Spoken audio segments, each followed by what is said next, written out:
it's me Heather. Welcome back to my channel. I'm going to do a video. It's going to be kind of personal. This is going to be my polycystic ovarian diagnosis. So I'll start from when everything started happening. So if you guys don't, certain people don't want to hear about menstrual cycle, blood periods, female issues, please be so kindly to leave my video. So I started my period when I was 11, and mine was extremely painful and very heavy to where I couldn't function or get out of bed or go to school.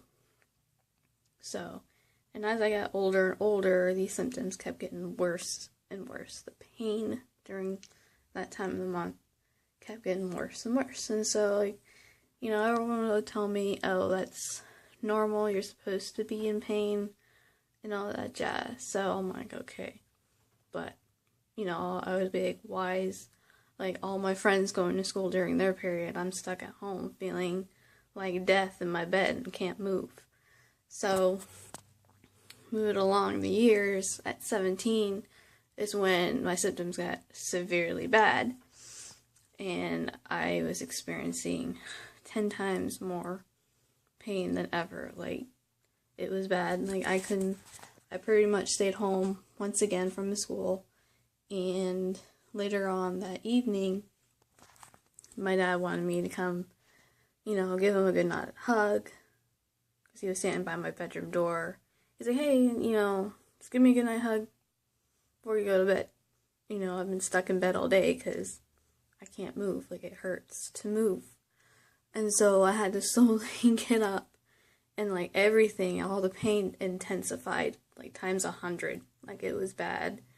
And like, I just felt super weak, and the nausea, I felt like I was gonna pass out.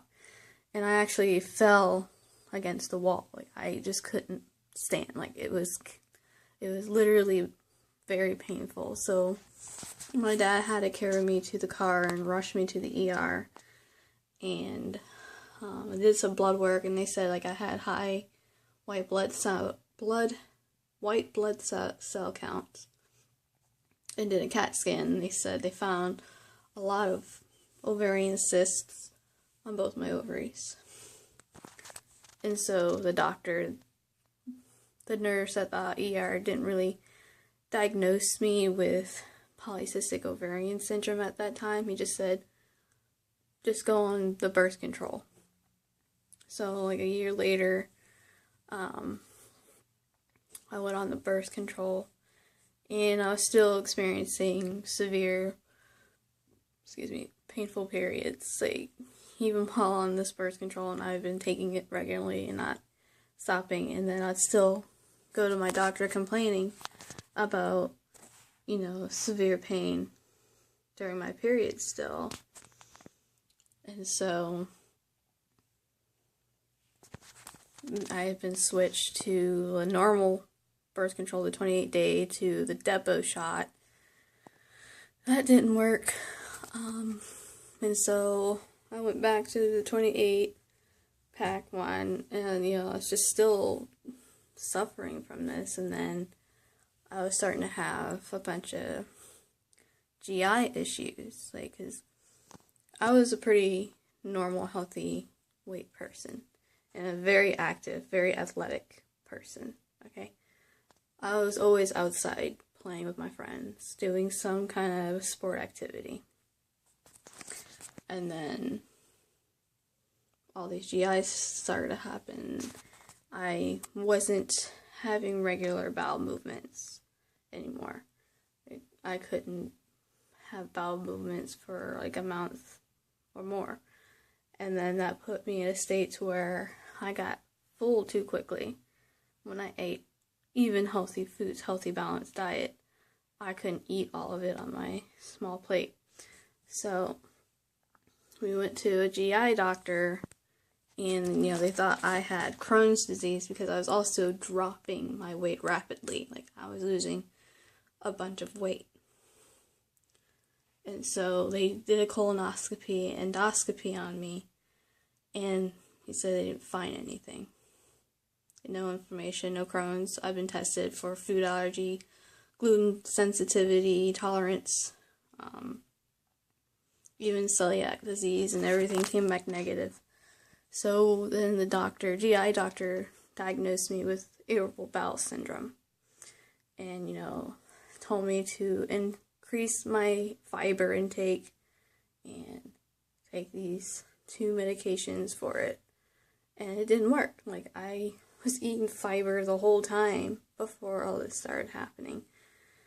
And so that was happening. And then a couple months later, I started to have real bad chest pain. Like I just feel like this burning sensation coming from my stomach all the way up. And it burned real bad to where I was literally screaming in pain. And this happened like really late at night. And like I was sitting in the living room chair screaming in so much pain. And my dad was in the kitchen saying, I don't know if the ER is open, it's just... So, but we tried going to the ER and saw the doctor there, and they did this test where they gave me this green, kind of like Pepto-Bismol stuff, but it's green, not pink, and it's kind of pepperminty.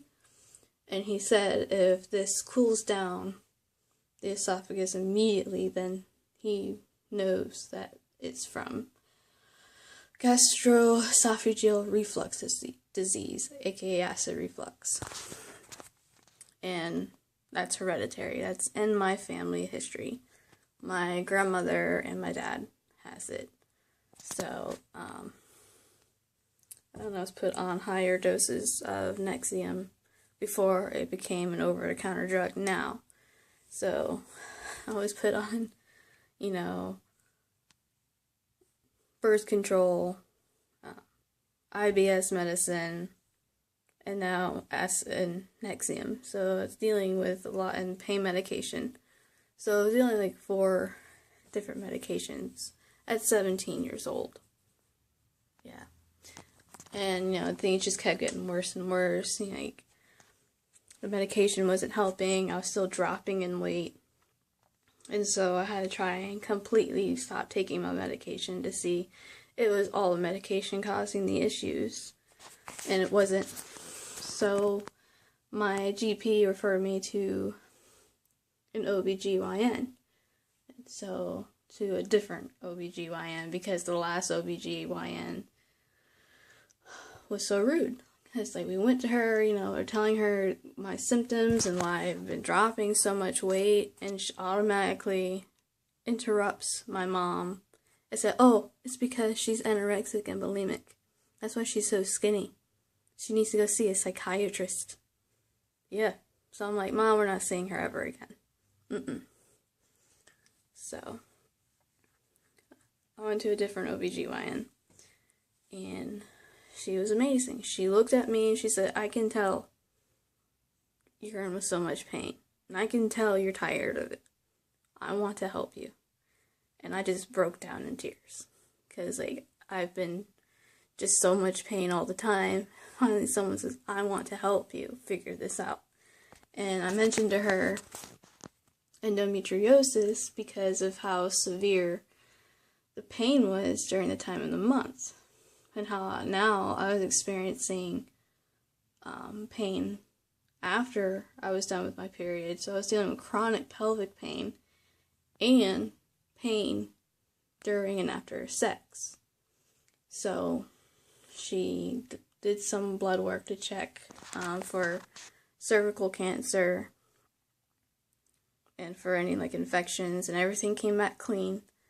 And she did an ultrasound on me, and she told me that she only found 1 tiny cyst on my left ovary. That was it. And so she said she put me on Seasonique to see if it can help alleviate symptoms of endometriosis. And if that doesn't help, doing the laparoscopy was the next option. So I started taking the Seasonique, and like I said, I was still experiencing really, really extremely painful periods to where I still couldn't go to school. And, I was having a real hard time. Like, I can barely go to, this is in so much pain that I could barely go to my graduation. And so, and I was still underweight. I was like 89 pounds at that point. That's very underweight. And, I was, depressed and anxious and scared for my life because don't definitely know why this is happening. So it's a scary, stressful situation.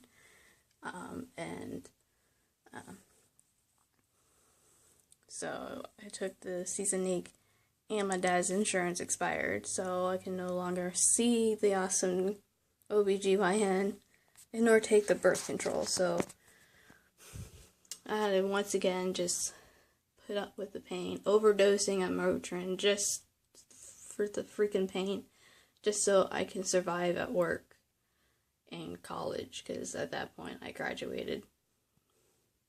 I pushed through and I did graduate, so I'm proud of myself for that. I didn't think I was going to make it because of how many days I've missed school for being this much pain and sick. So, as the years went on, I moved out and got myself in a better situation. And my IBS symptoms, everything else started to calm down a bit to where I was able to eat a little bit more on my plate. And then I started to slowly gain back weight. So I'm back to normal weight. I'm considered to being a little overweight. I'm not like morbidly obese or obese, but I'm working on, doing lifestyle changes and keeping up with a balanced diet. And so once again, I got involved into this program here where I live called Choices, and I still have to pay a copay when I go see the doctors. And I went to see a family doctor, told him my history and what was going on. And so he did a pregnancy test, and that came back negative, of course. And then he ordered to check my hormones, and it was like just 2 hormones that he checked. It was my thyroid and my prolactin levels. My thyroid was normal, but my prolactin levels were elevated a little bit. So it was like a 35. Wasn't too extreme. So, but, he just wanted to be sure. He did an MRI to check my pituitary gland. Luckily, I was able to pay only $15 for the MRI from my Choices. That was great. I was like, wow, okay. And the MRI results came back normal. Nothing's wrong with my pituitary, but they did find a 1 centimeter cyst on my pineal gland, which is right in the center of your brain. And they told me that should not be a worry, so it's whatever. I went to a new OBGYN, and I told her my history with my cycles and how it's still really painful. And as I kept getting older, I'm experiencing pain prior, during, and after my periods, and painful intercourse. And so she prescribed me a continuous birth control called Northerdrone. And what that is, it's just a progesterone-only pill that's supposed to stop you from having a period every month. And then she did me going on rounds of physical therapy for pelvic floor. And so, I did that. And, while I was first taking Northerdrone, I was experiencing some, painful situations, and, every month my body will act like it's about to have a period. I'll have some really bad cramping and some mild bleeding, but then it'll go away. And then physical therapy didn't really do that much helping the pain, because when I went to physical therapy, they actually did a physical exam, like how they would at a OBGYN office. You know, they have to go in, and that was painful. And so while she was doing that and doing the deep tissue massages, hurt me a lot. But the stretches didn't. The stretches helped, but her just touching me hurt a lot. And so,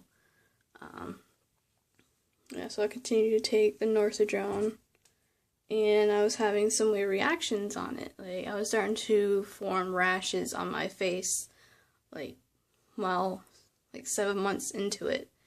And I was like, this is weird because it's working, you know. And so I had to go back to my OBG and ask her if it was a hormone. So she was like kind of skeptical about it. She said it might be just eczema. I went to a dermatologist, and the dermatologist gave me some eczema cream. And that stuff didn't actually help clear it up. Like, it was still showing up and not going away. And I was experiencing some other problems, like heart problems. Like, I was having weird palpitations and like really, really bad kidney pain. And so I asked if I can come off the pills, and they agreed to. And then like a couple weeks later, the symptoms went away. And then my insurance thing, my choices thing expired, so I couldn't go back to seeing my OBG, sadly. And so, because I'm not going to keep going to the office paying $100 out of pocket without insurance. So, I just try to deal with the pain the best I can, taking the meloxicam that they prescribed me, which is a very low dose of it, and it was like a 7.5 milligram. I was taking tramadol, 5 milligram tramadol, and that helped a lot better, but the doctor just, instead of re-prescribing me that, wrote a prescription for meloxicam. So instead of taking one pill every 6 hours, I take one pill twice a day. That's it. And it sucks. And so, all that went well, and then and then, 8 weeks later from not being on Northadrone, I started my period. And it was extremely, extremely painful yet again. Like, all the endometriosis, like, symptoms started to come back.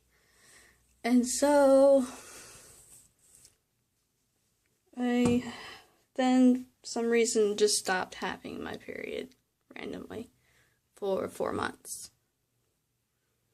And so I was freaking out.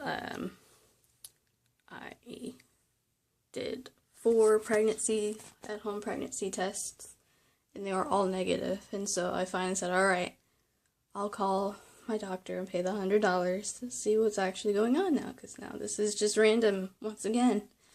And so I went to go see her. We did a pregnancy test in the office, and that was also negative. And she agreed to doing the diagnostic laparoscopy to check for endometriosis, to schedule a date on March 20th at 9 a.m. And so, and ordered blood work to check my hormones again. So I went to go get the blood work done. We already set the date. So I had to just go and do my pre-op, appointment for pre-op and whatnot. And then got the blood results back, and it indicated that I had high levels of testosterone. And so I made an appointment with my OBGYN to talk about it. She told me that's from a condition called polycystic ovarian syndrome. And there's the diagnosis there. And she was trying to ask. And she asked, have anyone told you that you had polycystic ovarian syndrome? I told her the history when I had a bunch of cysts on my ovaries back at 17 when I went to the ER, but they never really said anything about polycystic. They said kind of, and just go on birth control. She said, yeah. And she said that could explain why you're having amenorrhea, no periods, irregular periods, and your mood swings and whatnot.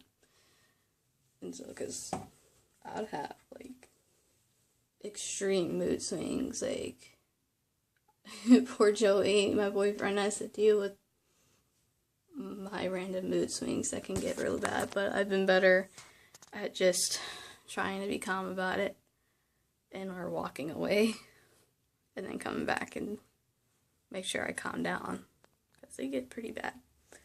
And it explains, like, the random acne that I get as I'm 26 years old and I still get acne. And so, and I haven't been on birth control ever since, because some reason it's not working. So that's why I was hoping for the surgery, and pre-op came up. I tried to, sign some paperwork, and they're telling me the expense of it, and told my insurance was not going to cover it, because what they wanted me to do was pay the over $7,000 up front first, and then send it to my claims to reimburse me. I was like, well, I do not have the $7,000 up front at all. I barely have like $10 in my account. So I had to cancel the appointment. And that put me in a great stage of depression. Because I was hoping they could figure out what is causing me this constant pain. And this severe pain that I get whenever I'm on my period. And why it hurts to have sex, it's just one of those things that another delay. I have one diagnosis and trying to figure out the other. So I've been trying to do like natural remedies. I, do exercise, but they're very light. I try exercise at least 4 or 5 times a day. I have a balance of my diet because of PCOS. If you don't get it under control, it causes high levels of insulin resistance. And then, like, over time, in the future, it causes really bad diseases later, like diabetes and cancer. Like ovarian cancer or endometrial uterine cancer. So, that's why I need to figure this out now and get the right treatment now before it gets worse. And so, that's where I'm left. So that's how I got my PCOS diagnosis. And my understanding, the way to diagnose PCOS, you have to have at least 2 out of 3 criteria, which are, number 1, irregular periods. Number 2, it's the physical. You get facial hair, acne, and weight gain. And the other one is high levels of androgens, aka testosterone, in your blood. And of course, okay, so irregular periods, acne, weight gain, ovarian cysts, and high levels of testosterone in your blood. And I have all 3. It's just over time, for some reason that happened. So yeah, and a lot of the stuff I'm dealing with is hereditary. I don't necessarily know if PCOS is in my family, but other things like that is hormonal related, like fibroids, is in my family history. My grandmother had to get a full hysterectomy because she was riddled with fibroids, and she was only able to have 1 child. So, and she was riddled with a bunch of cancer along with that. So, and she actually passed away last month. So, from stage 4 bone cancer. And there's also a lot of other illnesses that deal with the gut and autoimmune disorders. My dad has 2 different autoimmune disorders. He has something that deals with your heart, which is antiphospholipid antibody syndrome and Sjogren's syndrome. And usually it's mostly common in girls because it's hormone related. But he has it. And my mom's side, my mom complained of having extremely painful periods, but wasn't as bad as mine would get, so that's why I'm concerned for endometriosis as well, since hormones aren't working for some reason. So, and like IBS is also my family history, and acid reflux, my dad has it.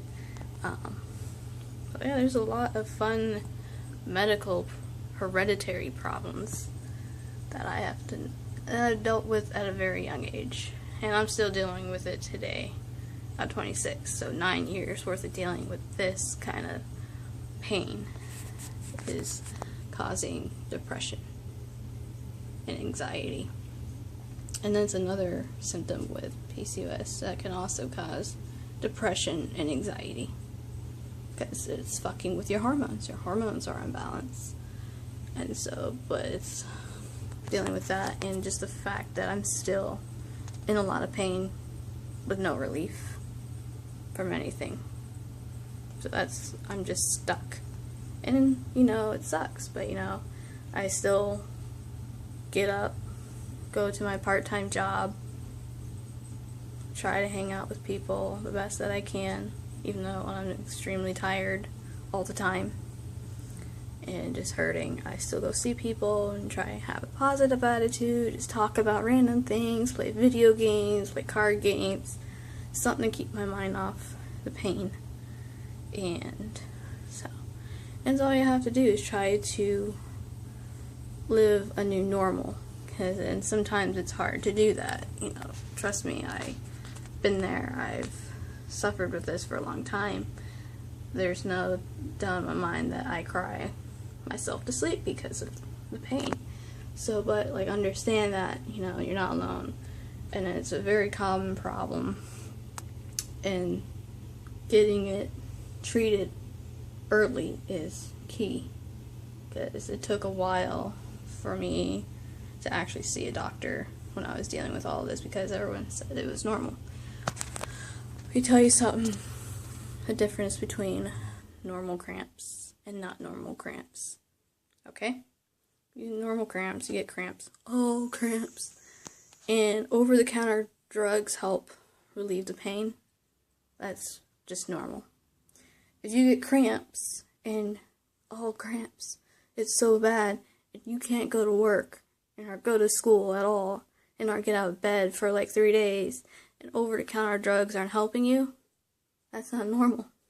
That is a sign something is wrong, and it needs to get addressed now, sooner than later. Don't ever tell your doctor, don't ever let your doctor say that's normal. Don't ever let them tell you you're over-exaggerating or it's in your head. They don't know your pain. They don't know your body.